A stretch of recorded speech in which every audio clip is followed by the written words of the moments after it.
Halo Tribuners, kembali lagi di program Tribun News on Cam. Di episode kali ini, kita akan berbincang dengan Dr. Tan Shot Yen. Beliau adalah dokter ahli gizi, yang mana kita akan membahas terkait tips menjalankan ibadah puasa bagi penderita diabetes dan juga asam lambung. Halo dokter, selamat siang. Assalamualaikum, selamat siang. Banyak sekali orang-orang yang diabetes dan juga yang punya masalah asam lambung. Selalu ada beberapa yang mengalami kesulitan saat menjalankan puasa. Tips apa sih dok yang bisa dilakukan buat penderita diabetes dan mungkin juga asam lambung? Saya selalu punya usul, jangan pernah menceraikan dokternya.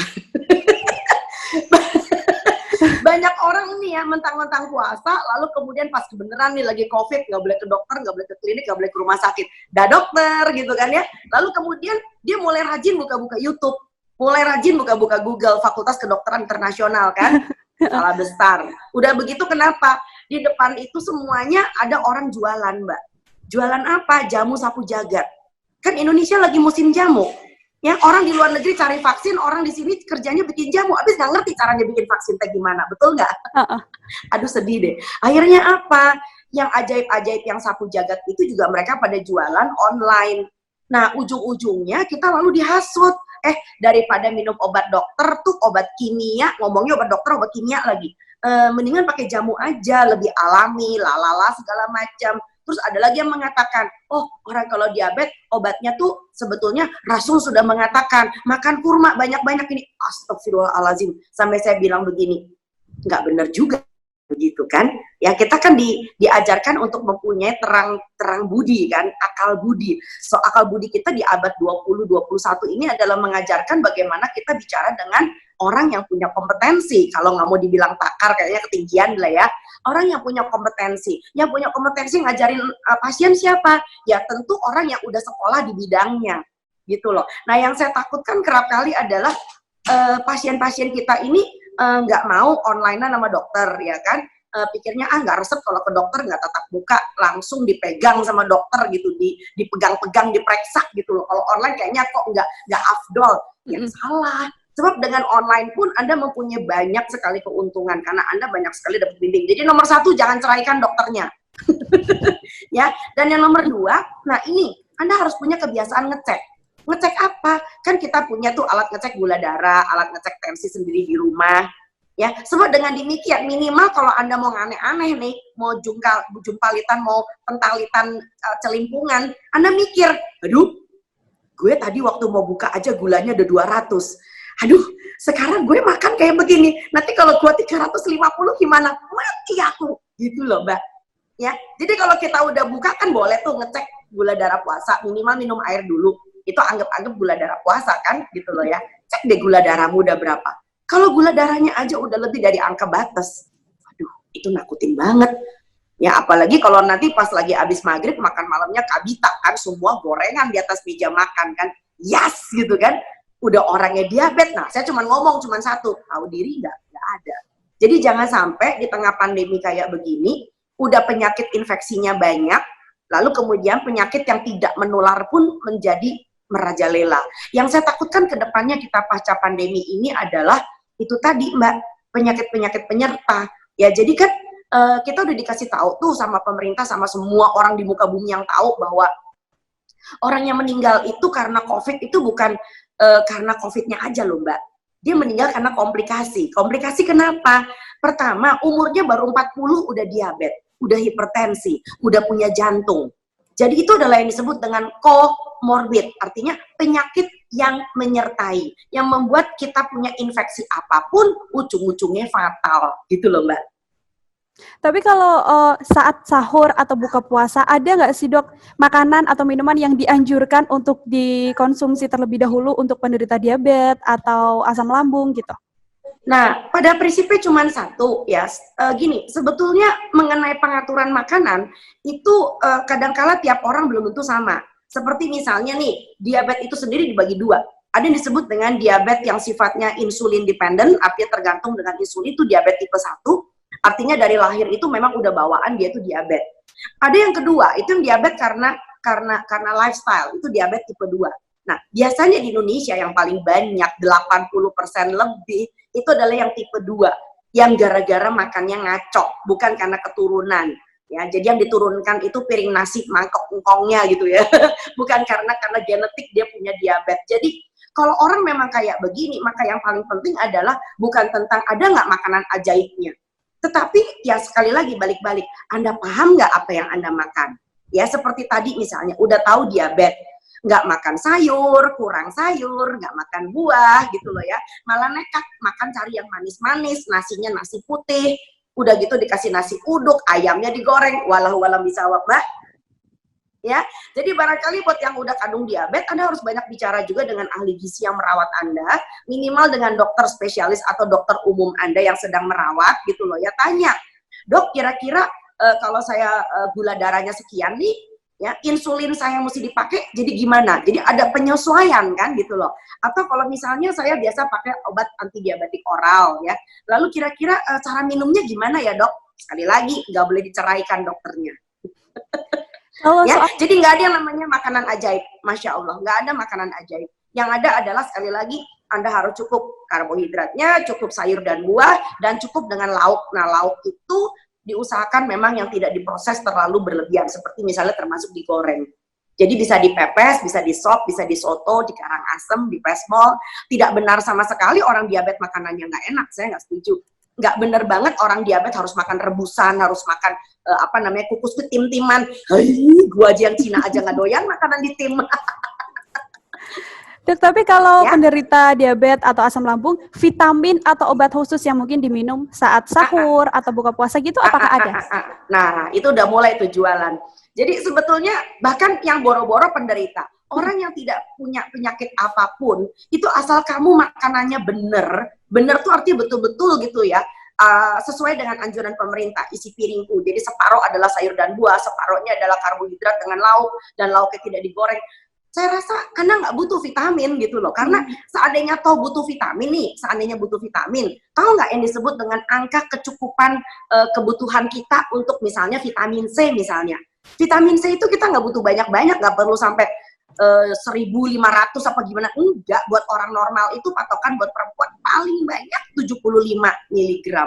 Ya, jadi itu kalau misalnya 75-100 mg, ya Allah, itu yang namanya satu buah jambu kelutuk itu udah cukup gitu loh ya. Apalagi kalau kita makan 3 kali makan, artinya ketika berbuka kita makan buah, makan malam kita makan buah, ya. Lalu kemudian ketika kita sahur kita makan buah, insya Allah kebutuhannya tercukupi. Dan kabar baiknya adalah kalau Anda mulai mengasup makanan yang asli, bukan suplemen, termasuk vitamin D kalau kita berjemur dan sebagainya, nggak ada kata kelebihan kalau dikonsumsi dengan wajar. Ya, jadi jangan sampai misalnya doyan jambu kelutuk sekilo dimakan, besok diare, keluarnya jambu kelutuk lagi tuh.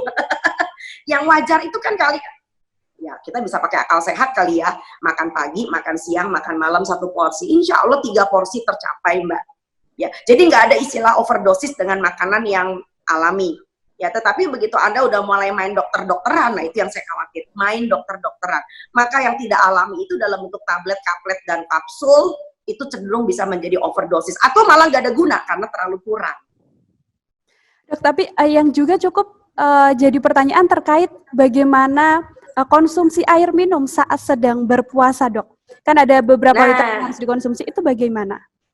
Begini, sekali lagi, Anda sehat atau enggak, itu dulu ya, sebab kebutuhan air itu untuk tiap orang bisa jadi beda. Karena apa? Misalnya nih, badan kita berdua, badan termasuk perempuan Asia yang kecil ya. Ya, kita paling cuma 1,55 meter ya kan, nggak sampai 170 kayak Pragawati kan. Begitu pula berat badan kita boleh dibilang ya alhamdulillah ideal, ya kan. Tentu kebutuhan kita tidak sama dengan orang yang tinggi besar ya, 175 cm tingginya dengan berat badan 75 kilo.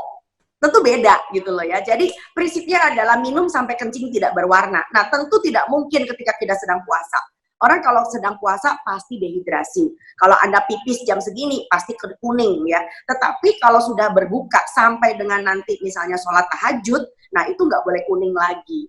Sampai dengan subuh itu tidak boleh kuning. Artinya apa? Paling tidak selama 12 jam di malam hari kita tidak mengalami dehidrasi. Itu penting ya. Jadi ya patokan rata-rata manusia Asia barangkali sekitar 2 liter. Tetapi sekali lagi dipengaruhi oleh berat badan, ya kan? Dan yang kedua juga dipengaruhi oleh aktivitas Mbak. Barangkali kebutuhan kita nih di tanah air yang panas, terik, apalagi kalau kita lagi bebenah kebun di luar sana, bisa jadi 2 liter kurang kan gitu loh. Dibandingkan kalau kita naik pesawat, nanti kalau pandemi udah kelar insya Allah ya, Jakarta, Los Angeles gitu kan ya, kan nggak mungkin minum 2 liter Mbak. Nanti itu namanya WC pesawat kita yang menguasai sepanjang perjalanan.